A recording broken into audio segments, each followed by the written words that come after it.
Hema committee റിപ്പോർട്ടിലെ സുപ്രധാന വിവരങ്ങൾ സർക്കാർ മറച്ചുവെച്ചുവെന്ന ആക്ഷേപം വിവരാവകാശ കമ്മീഷൻ നിർദ്ദേശിച്ചതിനേക്കാൾ കൂടുതൽ ഭാഗങ്ങൾ സർക്കാർ ഒഴിവാക്കി. 49 മുതൽ 53 വരെയുള്ള പേജുകൾ ഒഴിവാക്കി. 129 പാരഗ്രാഫുകൾ വെട്ടിക്കളഞ്ഞു.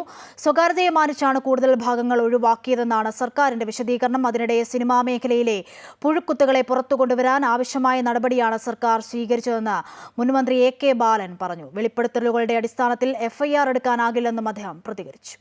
യാതൊരു സംശയവും വേണ്ട, ഈ മേഖലയുമായി ബന്ധപ്പെട്ടുകൊണ്ടുള്ള എല്ലാ ഇത്തിക്കണ്ണികളെയും പുഴുക്കുത്തുകളെയും നിയമത്തിൻ്റെ മുമ്പിൽ കൊണ്ടുവരുന്നതിനുള്ള ശക്തമായിട്ടുള്ള നിലപാടായിരിക്കും ബഹുമാനപ്പെട്ട ഗവൺമെൻറ് സ്വീകരിക്കുക. ബഹുമാനപ്പെട്ട മുഖ്യമന്ത്രി തന്നെ അത് നിരവധി തവണ വ്യക്തമാക്കിയിട്ടുണ്ട്. പക്ഷേ ഒരു കമ്മീഷൻ്റെ ഭാഗമായിട്ടോ കമ്മിറ്റിയുടെ ഭാഗമായിട്ടോ വരുന്ന മൊഴികളെ അടിസ്ഥാനപ്പെടുത്തി FIR ഇടാൻ പറ്റില്ല എന്നുള്ളത് ബഹുമാനപ്പെട്ട ഹൈക്കോടതി വ്യക്തമാക്കിയതാണ്. Commission report before the law ഒരു വാലിഡിറ്റിയും ഇല്ലാത്തതാണ്. ആദ്യം നിങ്ങൾ മനസ്സിലാക്കണം. ഇതിൻ്റെ ഭാഗമായി ഇൻവെസ്റ്റിഗേഷൻ നടത്തണം. പോലീസ് ഇൻവെസ്റ്റിഗേഷൻ നടത്തി ഇൻവെസ്റ്റിഗേഷൻ്റെ ഭാഗമായി രൂപപ്പെടുന്ന റിപ്പോർട്ടിൻ്റെ അടിസ്ഥാനത്തിൽ മാത്രമേ മുമ്പോട്ട് പോകാൻ സാധിക്കൂ. അതെ പറഞ്ഞത്. അത് ആ ഇൻവെസ്റ്റിഗേഷൻ നടക്കുന്നതുമായി ബന്ധപ്പെട്ടുകൊണ്ട് പോലീസിൻ്റെ ഇൻവെസ്റ്റിഗേഷൻ നടക്കുന്നതുമായി ബന്ധപ്പെട്ടുകൊണ്ട് ഗവൺമെൻറ് നേരിടുന്ന ചില പ്രശ്നങ്ങളുണ്ട്.